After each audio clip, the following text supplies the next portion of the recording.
6, 5, 4, 3. Ignition. 3, 2, 1. 0.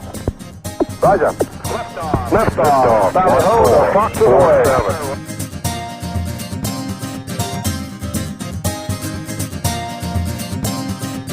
This is your Colbycast, a weekly roundup of news from the Colbyjack.net world headquarters, flavored with a healthy dose of fiction.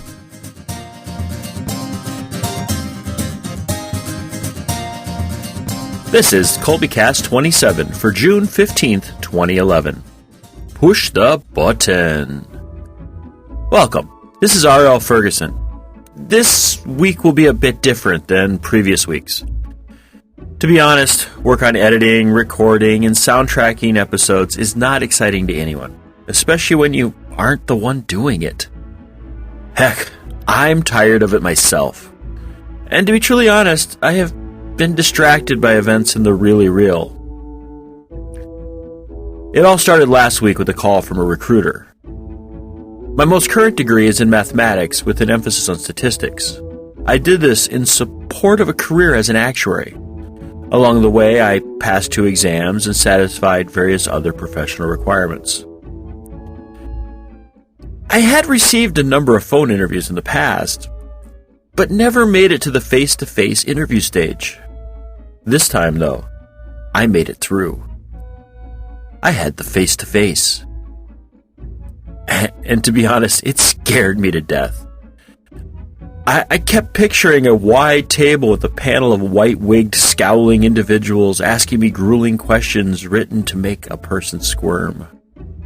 Maybe it was from reading Kafka or watching Doctor Who, but I always picture these affairs as court-martials. That was on Thursday. The interview was scheduled to be on Tuesday, which would be yesterday by this recording. So I have had 5 days to stew in my own juices. Stresses are running high. And then came Friday. First day into my stewing session. I couldn't focus on work.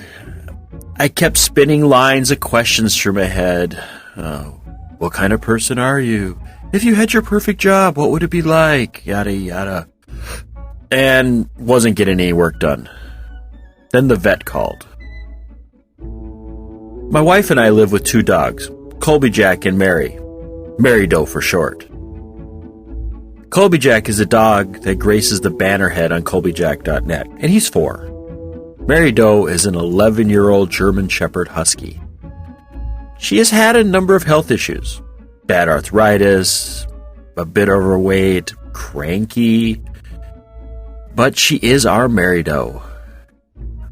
On Thursday, right before I got the call saying, hey, by the way, you're going to get this interview, it's going to be really awesome, she and I spent a good portion of the day running around town. She needed a quarterly blood draw to verify that her arthritis meds weren't destroying her. So it was to the vet, where we found that Mary was actually at her proper weight. She had lost 10 pounds in 2 months. We then got an oil change together. Mary and I hung out on the lawn beside the oil change place, soaked in the sun, investigated the dumpsters, that kind of fun dog stuff. Then we went out to Maplewood Meats on Highway 29 to get big-ass dog bones. Maplewood is a traditional butcher shop with, and I am not kidding you, a 60-foot-long meat counter. And these huge tubs that have a wonderful supply of smoked cow joints. If you are ever in the Green Bay area, you have to check that place out. We got bones for the dogs, a steak for my wife, and I had to share, and we headed home. It was a perfect day. You could almost hear that song going, "What a perfect day." If you heard that song before. She had her head out the window, doing that doggy teeth smile, and was so happy. When she got home, she and Colbyjack each had a big-ass bone, and life was beautiful. So imagine my shock when the vet calls on Friday afternoon with important information. She informs me that 11-year-old Mary Doe, who is my first dog as an adult, and my constant companion for the last 10 years, has diabetes. My heart broke as I watched Mary Doe go about her day while the vet informed me of her condition and what it all entailed. I made a decision not to tell G until Saturday, as I'd have to tell her on the phone, at work, or after she got home. Our work schedules were such that day that we wouldn't see each other until Saturday. I was in a funk most of the evening at work. It's like, oh my God, my dog has diabetes, and I have a dream interview, and I don't want to lose Mary, but I don't know if I can do the treatment, and it wasn't fair. She was finally flexible enough to clean herself, to play hard, to enjoy life. Everything for her was improving. It had been one of the best 6 months of her life, and now this? Then I received an email from the vet. It detailed every step we needed to take, roughly how much it cost, and what the impacts were. Seeing it in writing, actually pixels, but you know what I mean. Remove the weight. Here was a problem. Here was the solution, enumerated, step by step, of exactly what we needed to do. I relaxed. Saturday morning came, and I had to start the conversation that starts. The vet called about Mary's blood work, and there's a problem. G's face went a bit white. I finished the sentence. Mary has diabetes. G relaxed, let out a breath, and said, "At least it isn't cancer." Things got better from there. We researched out what food we could make for her, and other things we could do to make her life better. There's a little something about G, my wife. She's a recovering food addict. To her, food is the Band-Aid that heals all wounds. Finding out she could make food that would help Mary was a major relief. We had a task we could do, which would improve everything. Actually, it doesn't. The insulin does. But food helps. And being part of the process and not just consumers of a product gave us a sense of control. To cut this short, you know how dog owners are about their beasties. Worse than new parents, each and every one. I'll admit that. I'll cut to the chase. Mary now eats twice a day on a diet of brown rice, green beans, pinto beans, a dollop of yogurt, a drizzle of olive oil, and some boiled eggs. Damn, that dog eats good. We learned how to give insulin while she eats, and it's really easy once you try it. You get the syringe ready, and you grab her back fur behind her shoulders as if she's a suitcase. Lift her up a little bit. She doesn't care. Slip the needle in between the hair. That is the hardest part. She has really thick fur. Pull back to make sure you didn't hit a vein, then push the plunger. That dog doesn't even notice. She just keeps eating. Such a wonderful dog. I wish you all could meet her. She loves people. She just doesn't like other dogs. Now to the unimportant part. I sat the interview yesterday. No jury in powdered wigs. No panel asking me tough questions.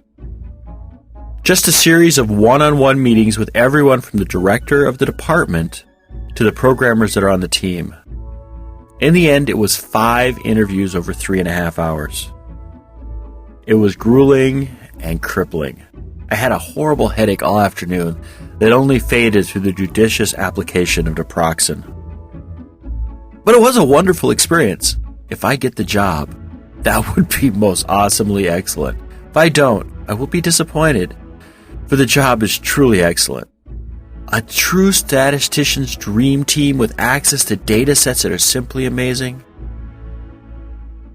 In a department that feels like the science department on a Federation vessel.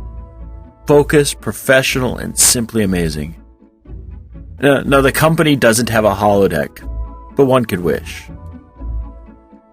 I'll be disappointed, but I won't be depressed. It was a wonderful experience, and actually it's good to stand the rigors of the firing squad every once in a while just to see what you do under pressure. Well, that wraps up all the news that isn't. So let's get back to Randall Garrett's The Eyes Have It. This is part 2 of the tale, so if you haven't heard Colbycast 26, you should shut this episode down and go listen to that one. Now about the author. Randall Garrett was a prolific contributor to Astounding and other science fiction magazines of the 1950s and 60s. He instructed Robert Silverberg in the techniques of selling large quantities of action-adventure science fiction and collaborated with him on 2 novels about Earth, bringing civilization to an alien planet. Garrett is best known for the Lord Darcy books, the novel Too Many Magicians, and 2 short story collections set in an alternate world where a joint Anglo-French empire led by a Plantagenet dynasty has survived into the 20th century. A world where magic works and has been scientifically codified. The Eyes Have It is the first of the Lord Darcy tales. It originally appeared in Analog Science, Fact, and Fiction in January of 1964 and was made available thanks to Project Gutenberg. This is part 2 of a 3-part series. Part 1 can be found in Colbycast 26 and the conclusion in Colbycast 28. So let's journey back to the days of Neverwhen in the lands of Neverwhere with the second installment of The Eyes Have It by Randall Garrett.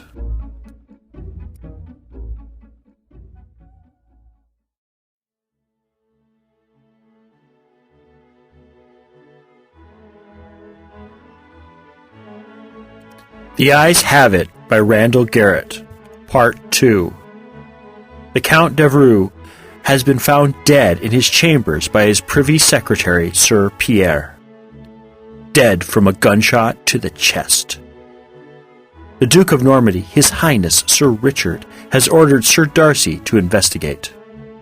Sir Darcy arrives with 2 companions, a doctor by the name of Dr. Patali and a licensed sorcerer by the name of Sean O'Loughlin. They had just begun their investigation when Sir Darcy discovered a strange arabex diamond button. Sir Pierre believes he might know where the button came from. Sir Pierre recovers a key from the deceased Count Devereux and bids Sir Darcy to follow. Darcy followed him across the room to a broad wall covered with a great tapestry that must have dated back to the 16th century. Sir Pierre reached behind it and pulled a cord. The entire tapestry slid aside like a panel, and Lord Darcy saw that it was supported on a track some 10 feet from the floor. Behind it was what looked at first like ordinary oak paneling, but Sir Pierre fitted the small key into an inconspicuous hole and turned. Or rather, tried to turn. "That's odd," said Sir Pierre. "It's not locked." He took the key out and pressed on the panel, shoving sideways with his hand to move it aside. It slid open to reveal a closet. The closet was filled with women's clothing of all kinds and styles. Lord Darcy whistled soundlessly. "Try that blue robe, your lordship," the privy secretary said. "The one with the... Yes, that's the one." Lord Darcy took it off its hanger. The same buttons. They matched. And there was one missing from the front, torn off. "Master Sean," he called without turning. Master Sean came with a rolling walk. He was holding an oddly shaped bronze thing in his hand that Sir Pierre didn't quite recognize. The sorcerer was muttering, "Evil, there is. Faith, and the vibrations are all over the place. Yes, my lord."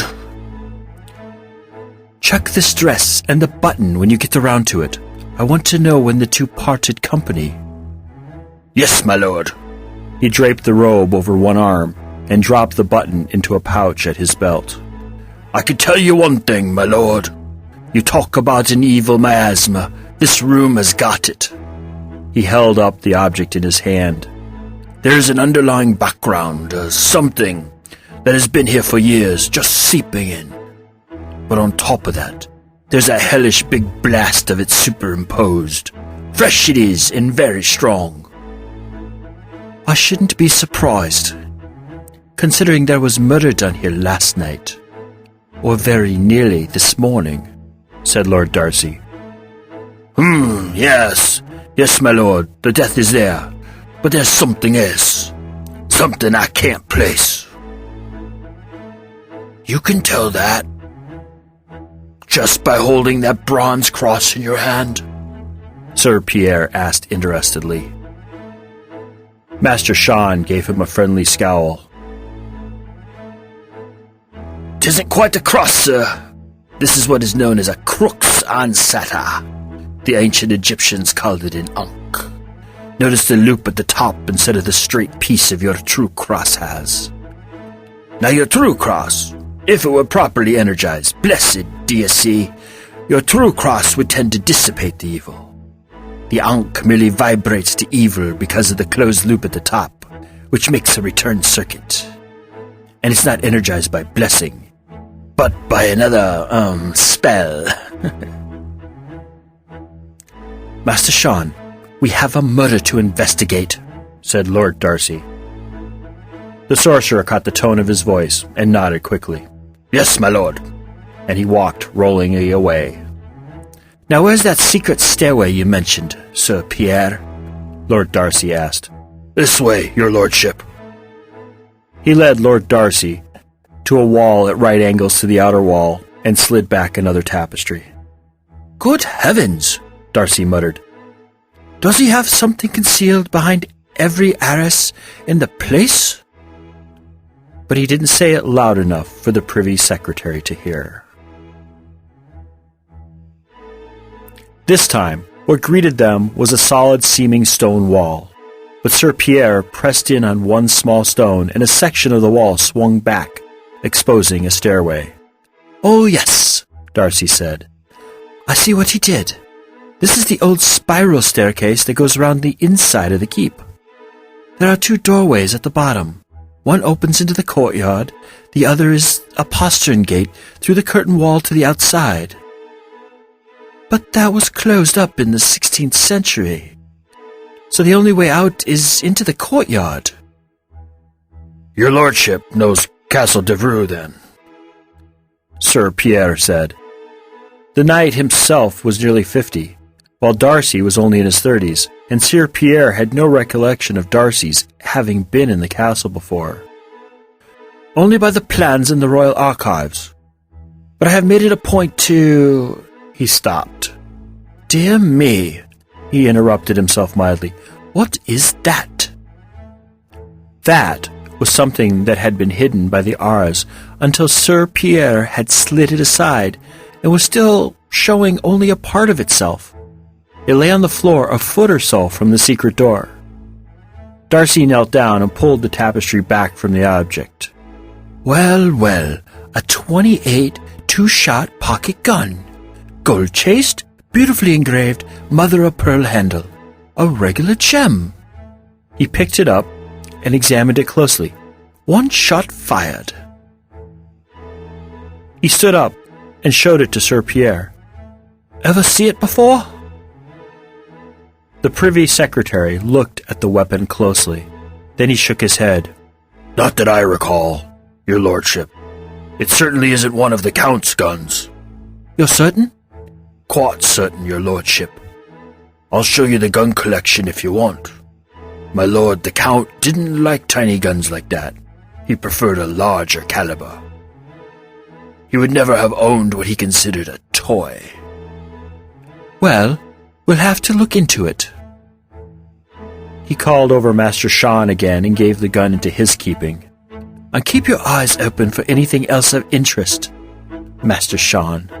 So far, everything of interest, beside the late Count himself, has been hiding under beds or behind arrases. Check everything. Sir Pierre and I are going for a look down this stairway." The stairway was gloomy, but enough light came in through the arrow slits spaced at intervals along the outer way to illuminate the interior. It spiraled down between the inner and outer walls of the great keep, making 4 complete circuits before it reached ground level. Lord Darcy looked carefully at the steps, the walls, and even the low, arched overhead as he and Sir Pierre went down. After the first circuit on the floor beneath the Count's suite, he stopped. "There was a door here," he said, pointing to a rectangular area in the inner wall. "Yes, your lordship. There used to be an opening at every floor, but they were all sealed off. It's quite solid, as you can see." Where would they lead if they were open? The county offices, my own office, the clerk's offices, the constabulary on the first floor, below are the dungeons. My lord the Count was the only one who lived in the keep itself. The rest of the household lives above the great hall. What about guests? They're usually housed in the east wing. We only have 2 house guests at the moment. Laird and Lady Duncan have been with us for 4 days. I see. They went down perhaps 4 more steps before Lord Darcy asked quietly, Tell me, Sir Pierre, privy to all of Count Devereux's business? Another 4 steps down before Sir Pierre answered. I understand what your lordship means, he said. Another 2 steps. No, I was not. I was aware that my lord the Count engaged in certain, shall we say, liaisons with members of the opposite sex. However... He paused, and in the gloom Lord Darcy could see his lips tighten. However, he continued, I did not procure for the Lord, if that is what you're driving at. I am not, and never have been, a pimp. I didn't intend to suggest that you had, good knight, said Lord Darcy in a tone that strongly implied that the thought had actually never crossed his mind. Not at all, but certainly there is a difference between aiding and abetting and simple knowledge of what is going on. Oh, yes, of course. Well, one cannot, of course, be the secretary in private of a gentleman such as my lord the Count for 17 years without knowing something of what is going on. You're right. Yes. Lord Darcy smiled to himself. Not until this moment had Sir Pierre realized how much he actually did know. In loyalty to his lord, he had literally kept his eyes shut for 17 years. I realize, Lord Darcy said smoothly, that a gentleman would never implicate a lady nor besmirch the reputation of another gentleman without due cause and careful consideration. However, like the knight, he paused a moment before going on. Although we are aware that he was not discreet, was he particular? If you mean by that, did he confine his attentions to those of gentle birth, your lordship? Then I can say, no, he did not. If you mean did he confine his attentions to the gentler sex, then I can only say that, as far as I know, he did. I see. That explains the closet full of clothes. Beg pardon, your lordship? I mean that if a girl or woman of the lower classes were to come here, he would have proper clothing for them to wear, in spite of the sumptuary laws to the contrary. Quite likely, your lordship. He was most particular about clothing. Couldn't stand a woman who was sloppily dressed or poorly dressed. In what way?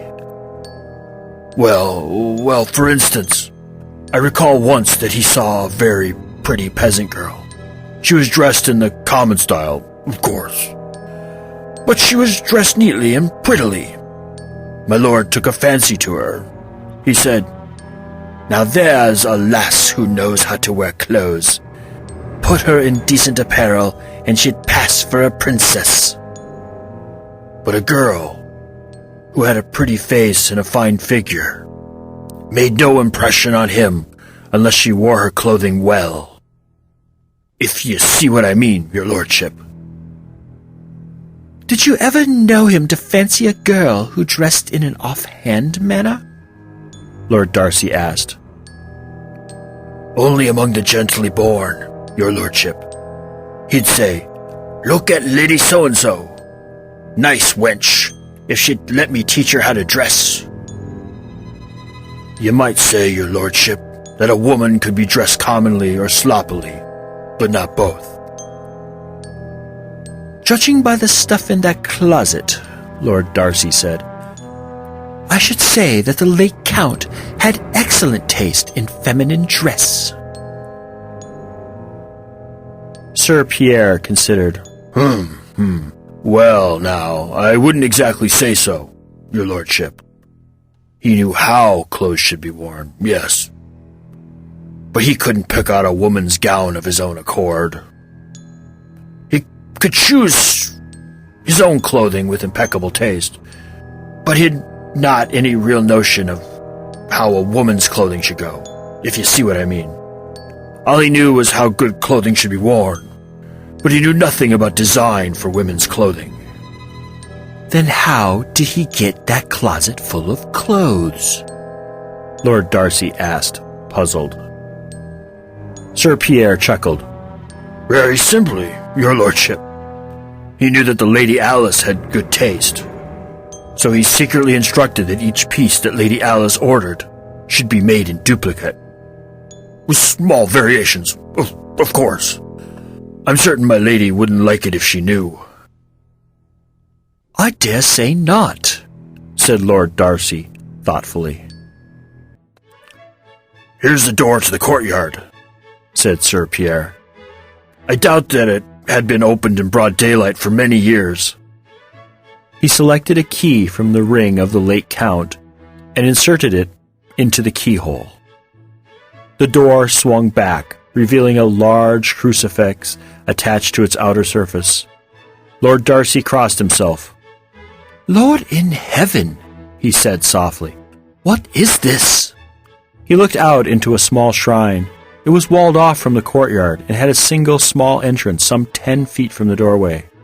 There were 4 prie-dieu, small kneeling benches, ranged in front of the doorway.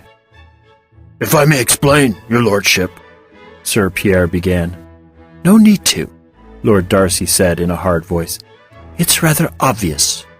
My lord the Count was quite ingenious. This is a relatively newly built shrine, 4 walls and a crucifix against the castle wall.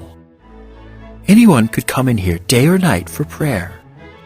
No one who came in would be suspected. He stepped out into the small enclosure and swung around to look at the door.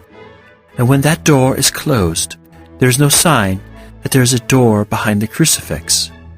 If a woman came in here, it would be assumed that she came for prayer. But if she knew of that door... His voice trailed off. Yes, your lordship, said Sir Pierre. I did not approve, but I was in no position to disapprove. I understand. Lord Darcy stepped out to the doorway of the little shrine and took a quick glance about. Then anyone within the castle walls could come in here, he said. Yes, your lordship. Very well. Let's go back up. In the small office which Lord Darcy and his staff had been assigned while conducting the investigation, 3 men watched while a 4th conducted a demonstration on a table in the center of the room. Master Sean O'Loughlin held up an intricately engraved gold button with an arabesque pattern and a diamond set in the center. He looked at the other 3. Now, my lord, your reverence, and colleague doctor, I call your attention to this button. Dr. Padley smiled, and Father Bright looked stern. Lord Darcy merely stuffed tobacco, imported from the southern New England counties on the Gulf, into a German-made porcelain pipe.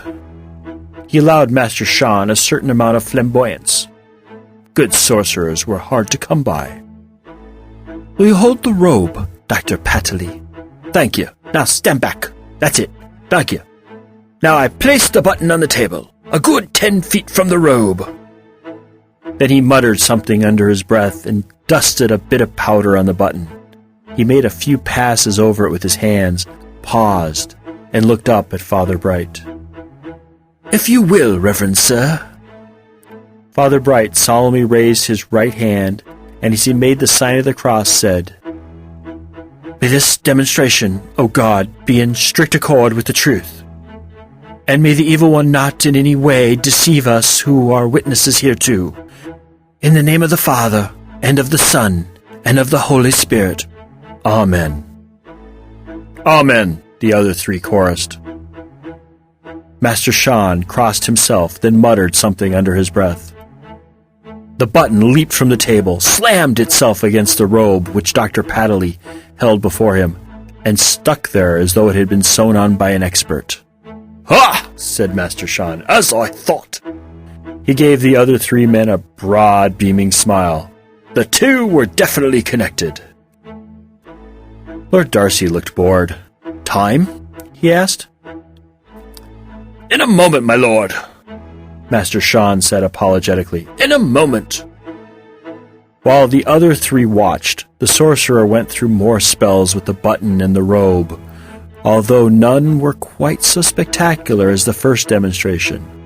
Finally, Master Sean said, "About 11:30 last night they were torn apart, my lord. But I shouldn't like to make it any more definite than to say between 11 and midnight.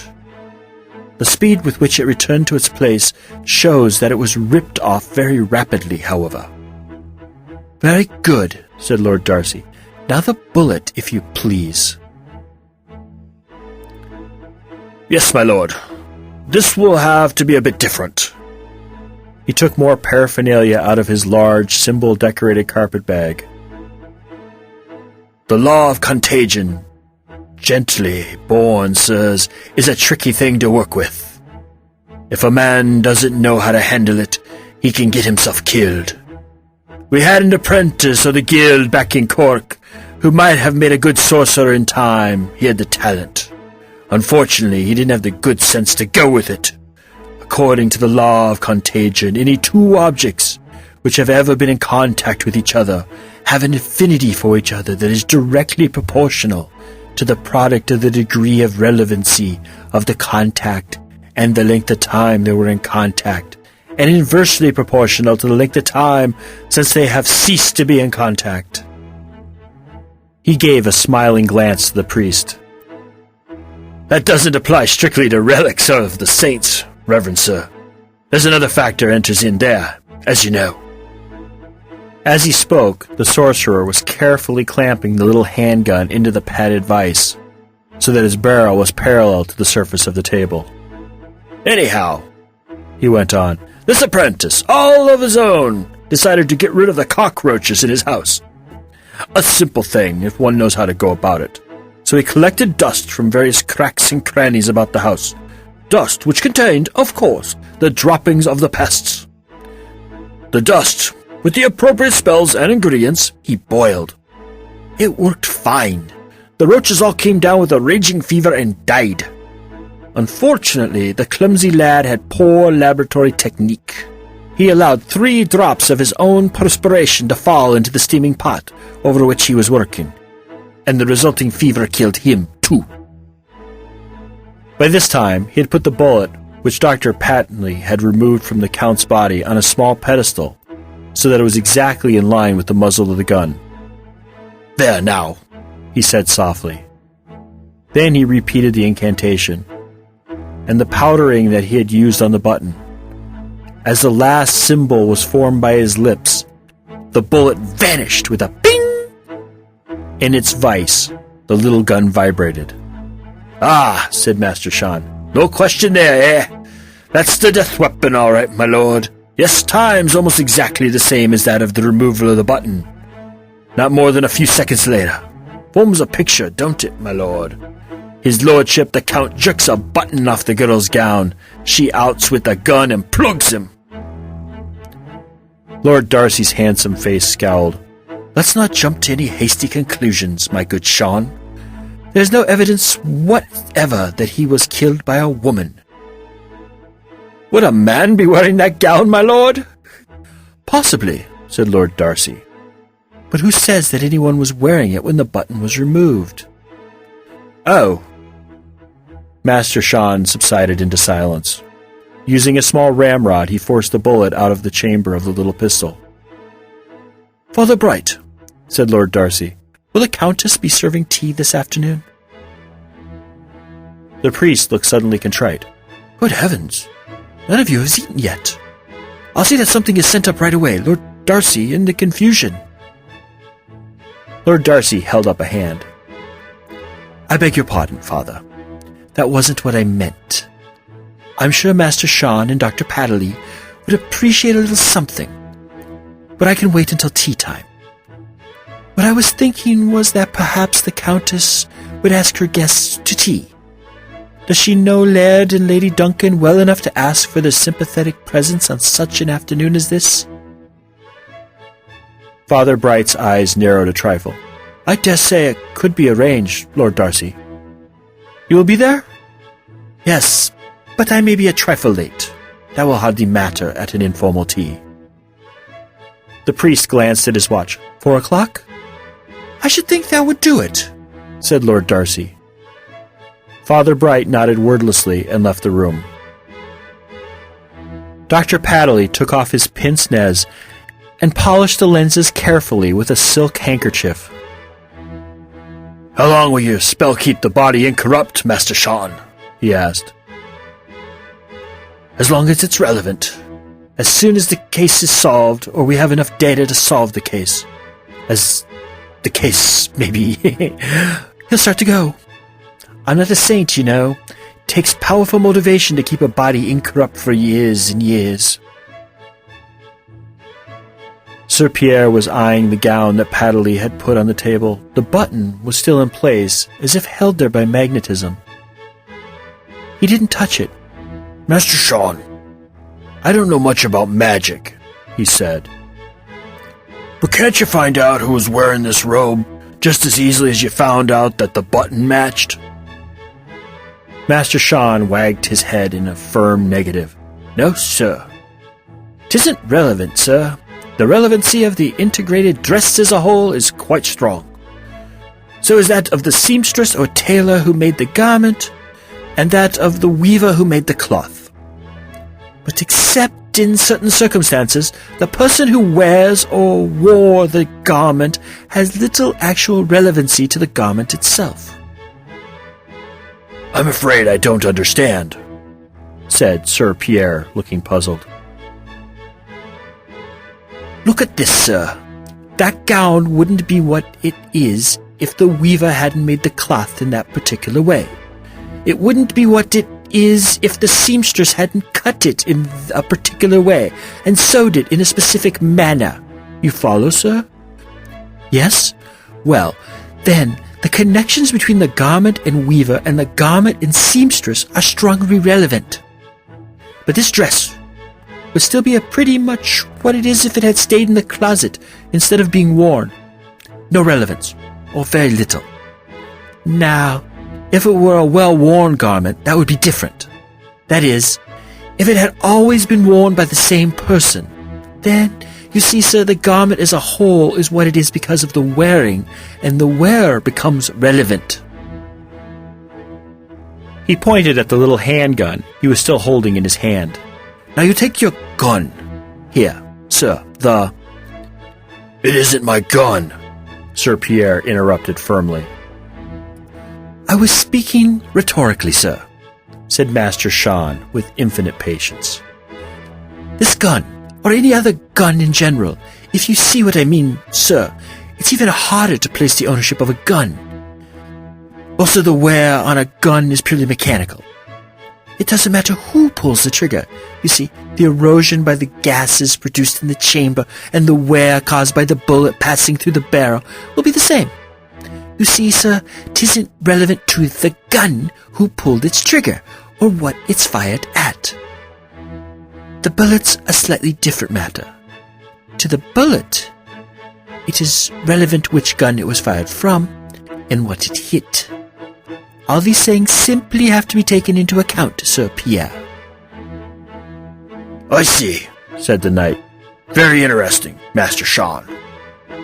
Then he turned to Lord Darcy. "Is there anything else, your lordship? There's a great deal of county business to be attended to." Lord Darcy waved a hand. "Not at the moment, Sir Pierre. I understand the pressures of government, go right ahead.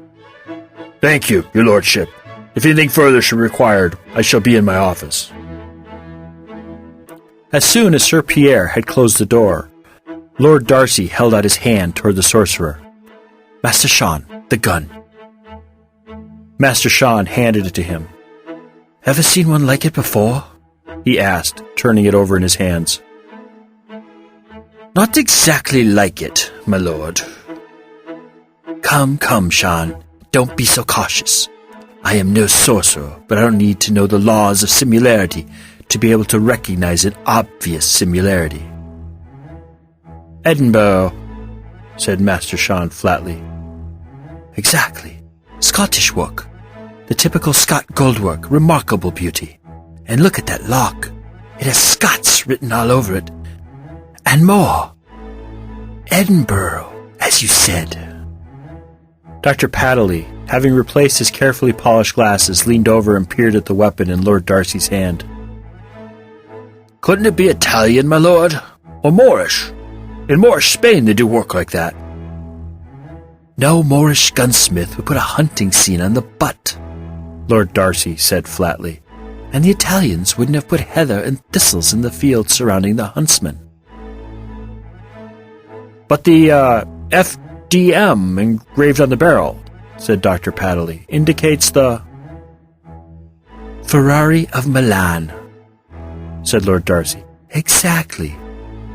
But the barrel's of much newer work than the rest. So are the chambers. This is a fairly old gun, 50 years old, I'd say. The lock and the butt are still in excellent condition, indicating that it has been well cared for, but frequent usage, or a single accident, could ruin the barrel and require the owner to get a replacement. It was replaced by Ferrari.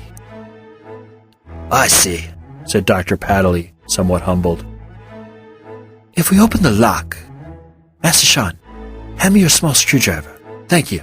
If we open the lock, we will find the name of one of the finest gunsmiths of half a century ago, a man whose name has not yet been forgotten. Hamish Gra of Edinburgh. Ah, there. You see? They did. Having satisfied himself on that point, Lord Darcy closed the lock again. Now, men, we have the gun located. We also know that a guest in this very castle is Laird Duncan of Duncan, the Duncan of Duncan himself, a Scots laird who was, 15 years ago, His Majesty's Minister Plenipotentiary to the Free Duchy of Milan. That suggests to me that it would be indeed odd if there were not some connection between Laird Duncan and this gun. Eh?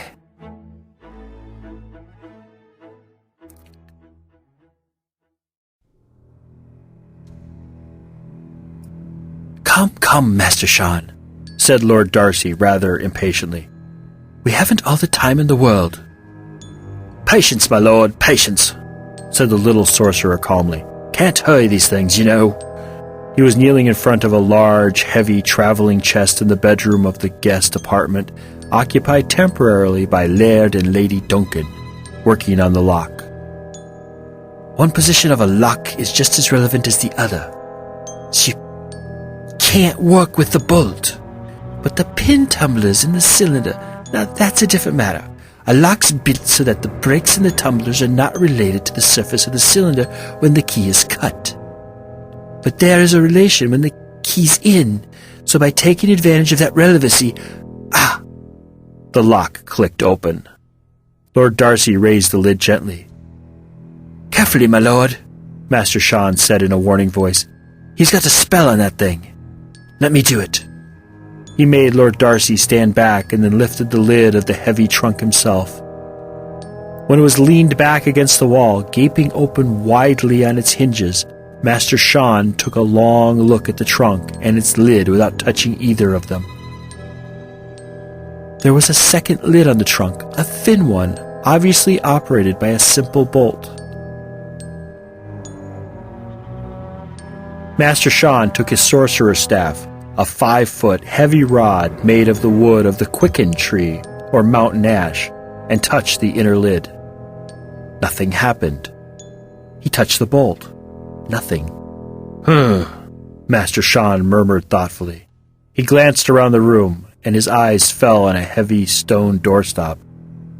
That ought to do it. He walked over, picked it up, and carried it back to the chest.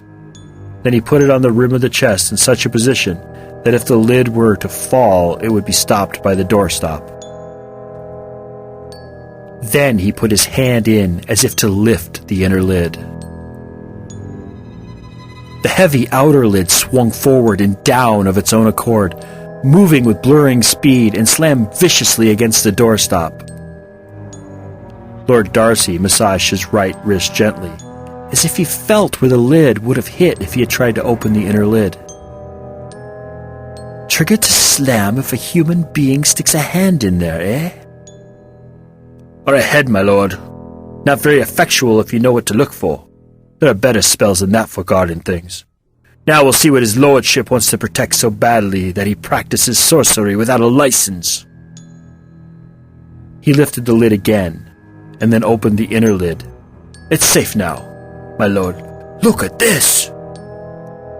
Lord Darcy had already seen.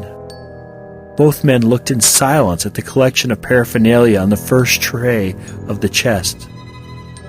Master Sean's busy fingers carefully opened the tissue paper packing of one after another of the objects. A human skull, he said. Bottles of graveyard earth. This one is labeled Virgin's Blood. And this? A hand of glory? It was a mummified human hand, stiff and dry and brown, with the fingers partially curled, as though they were holding an invisible ball 3 inches or so in diameter. On each of the fingertips was a short candle stub.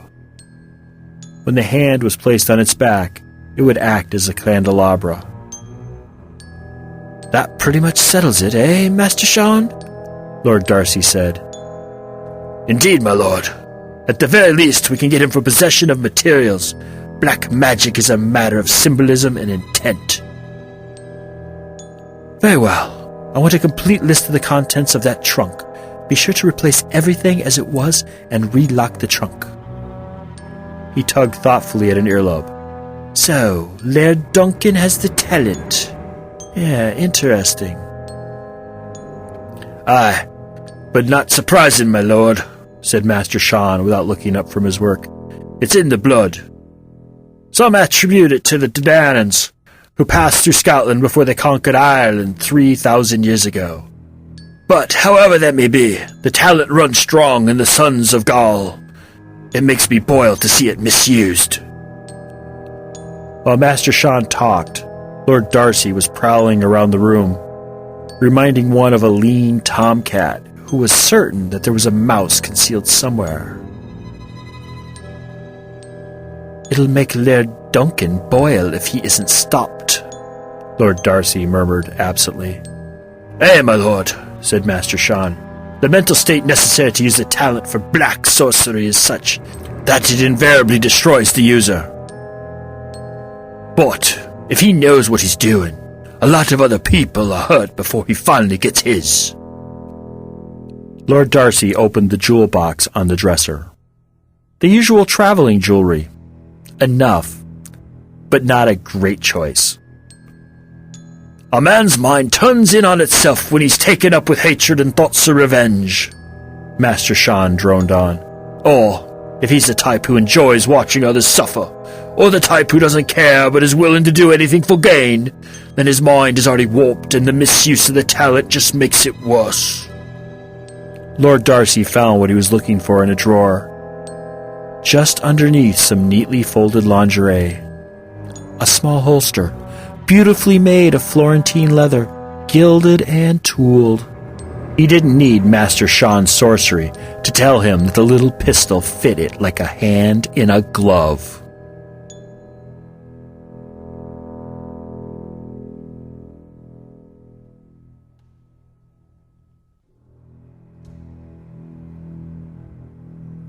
This ends Part 2 of The Eyes Have It by Randall Garrett. Please come back for Colbycast.net, where we find out who done it in the conclusion of The Eyes Have It by Randall Garrett. Thank you, and have a wonderful week.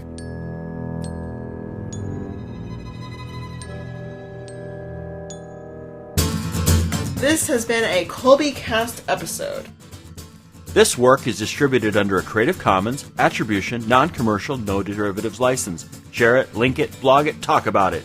As Woody Guthrie said, this song is copyrighted in the U.S. under seal of copyright number 154085 for a period of 28 years. And anybody caught singing it without our permission will be a mighty good friend to ourn, cause we don't give a darn. Publish it, write it, sing it, swing to it, yodel it. We wrote it, that's all we wanted to do.